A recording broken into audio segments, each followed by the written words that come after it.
बात हो रही है linear equation in a two variable की। तो इससे पहले पता लगाना होता है पॉलिनोमियल। और पॉलिनोमियल क्या होता था समझना बताओ।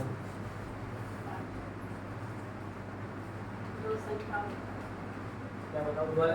दो संख्या हो सकता है, ऐसा थोड़ी है फैक्टर। हाँ भाई बताओ। नहीं हाँ जी, अरे अरेंजमेंट ऑफ इसके वेरिएबल्स पे क्या होता है अरेंजमेंट बताया था। अरेंजमेंट ऑफ वेरिएबल जैसे पी एक्स होता था पॉलिनोमियल। फिर बताओ नेक्स्ट a0 x की पावर 0 प्लस a1 x की पावर 1 a2 x की power 2 plus dot dot dot an x की पावर n। इसका मतलब क्या है कि यहाँ 0 यहाँ 1 यहाँ 2 यहाँ डॉट डॉट डॉट, जैसे यहाँ पर आया 1 तो इसका मतलब क्या होगा ऑन सिर्फ लीनियर होगा। 2 पावर्स पता है क्या होता है क्वाड्रेटिक होगा। 3 पावर्स होगा तो ये तो सब ये जो है ये तो क्या है कांस्टेंट टर्म्स, और ये जो है ये है वेरिएबल। ये कांस्टेंट है और ये क्या है हमारे पास वेरिएबल। जैसे आपने नहीं पढ़ा 4x² प्लस के 2x प्लस के 1 इज इक्वल टू 0। ये इक्वेशन बाद में है, पहले क्या है ये पॉलिनोमियल है। देखो कांस्टेंट टर्म्स यहाँ ये भी कांस्टेंट टर्म्स, यहाँ पर क्या है 2x हाँ ये रहा फर्स्ट टर्म सेकंड टर्म से यहाँ पर क्या है स्क्वायर हाँ ये रहा स्क्वायर। तो ये क्या है एक एक्सप्लेनेशन है इसका पॉलिनोमियल का, जिसे आप हिंदी में क्या बोलते हैं बहुपद। और हिंदी में एक वर्ड निकलता है बहुपद मतलब बहुत सारे पद। तो बहुत सारे पदों को मिला के क्या बनता है एक टर्म से तो बनती है। तो ये क्या है मेरे पास पॉलिनोमियल हो जाएगा। तो जो पॉलिनोमियल है ये क्या है एक एक्सप्लेनेशन है। और मैंने आपको एक इसी कंडीशन बताया थी कि पॉलिनोमियल कौन-कौन से होते हैं। पॉलिनोमियल के जो चैप्टर है उसमें बताते हैं पॉलिनोमियल। जब पॉलिनोमियल का हम पार्टीशन करते हैं इसका पॉलिनोमियल का, तो आपके दो के अकॉर्डिंग होता है। सबसे पहला होता है अकॉर्डिंग टू टर्म्स के, और एक होता है अकॉर्डिंग टू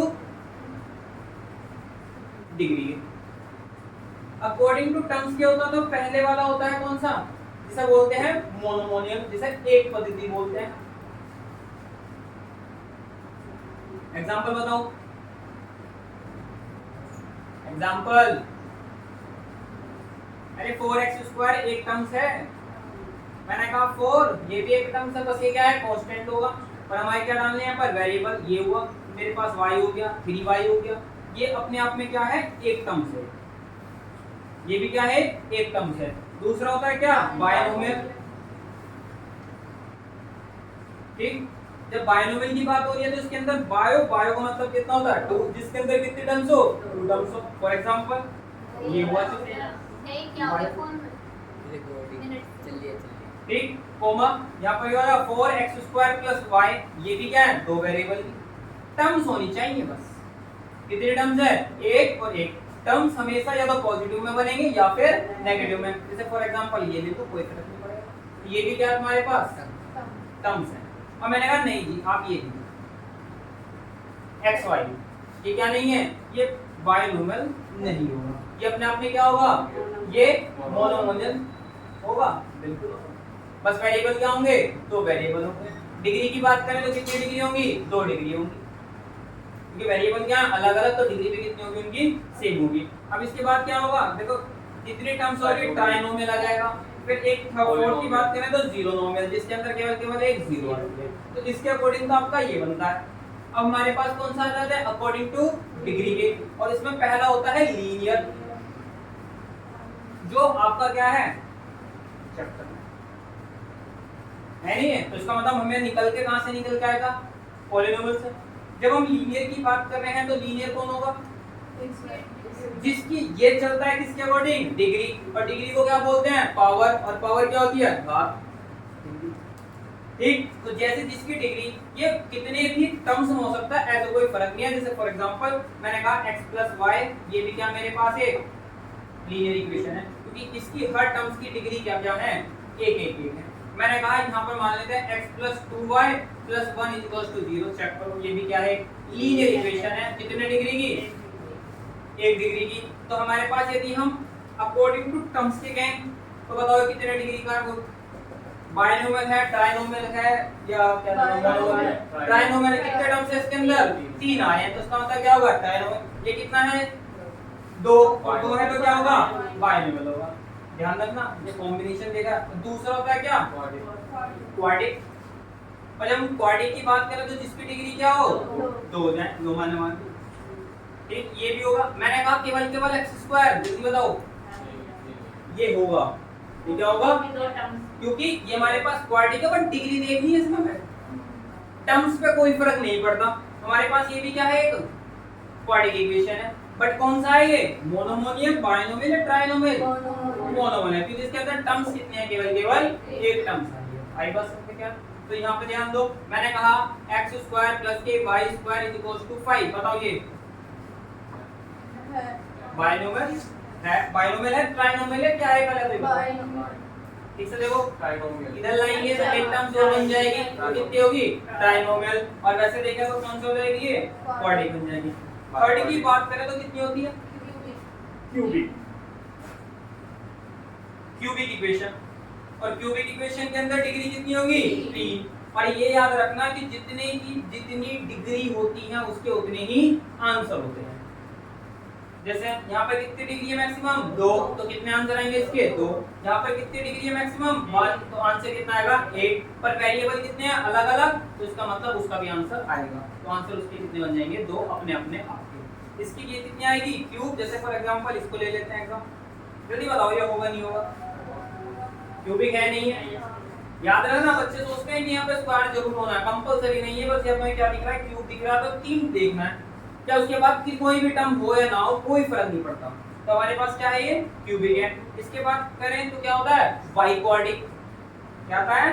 बाइक्वाड्रिक इक्वेशन। और बाइक्वाड्रिक में कितनी डिग्री आ जाएंगी? 4 आ जाएंगी। मोर यानी बाइक्वाड्रिक है तो क्वाड्रिक का बाय मतलब 2 पावर 4 मतलब, तो यहाँ पे कितना आ जाएगी? 4 पावर। तो ऐसे तो आप क्या करते रहेंगे? अप टू सो चलता रहेगा। तो हमारा कॉन्सेप्ट निकल के आता है बस केवल लीनियर, और कुछ नहीं।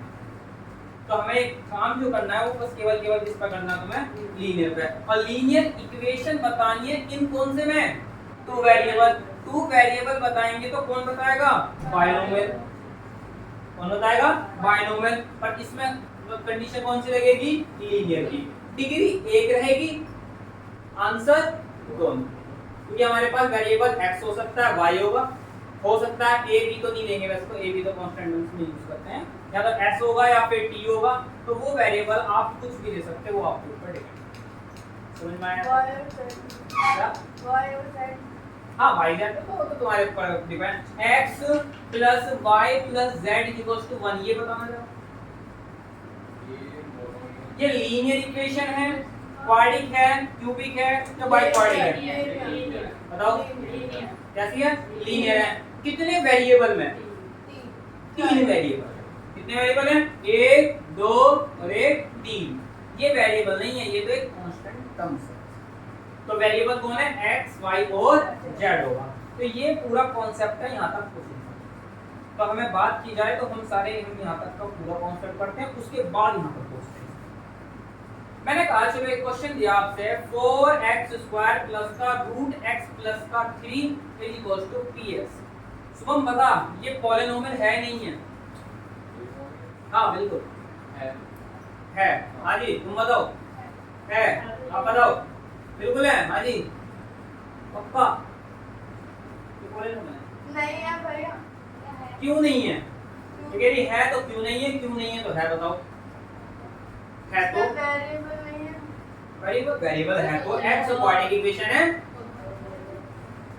ये पॉलिनोमियल नहीं है। पहली बात तो ये है। क्यों नहीं आया?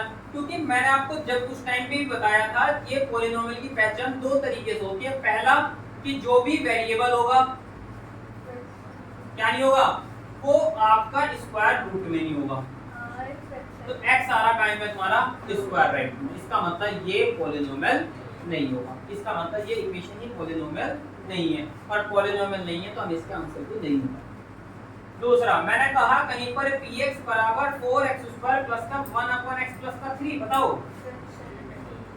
ये भी नहीं होगा। तो दूसरी बात ये कहता है कि जो वेरिएबल है नॉट पावर ऑफ माइनस, मतलब क्या है कि उसकी जो भी वेरिएबल होगा उसकी पावर माइनस में नहीं होनी चाहिए, क्योंकि ये हमारे पास कहाँ है डिनोमिनेटर में, और ये जो प्लस की पावर ऊपर जाकर क्या क्यों देंगी माइनस की, तो हमारे पास ये पॉलिनोमियल नहीं। तो हमारे पास दो ही चीज याद रखनी है आपको, पॉलिनोमियल है या नहीं है। जब पॉलिनोमियल ही नहीं होगा तो हम उसका आंसर भी नहीं देंगे, समझ रहे हो? तो इसका मतलब इसका आंसर क्या होगा आपका पॉलिनोमियल नहीं है, तो इसका मतलब इसका आंसर भी नहीं है।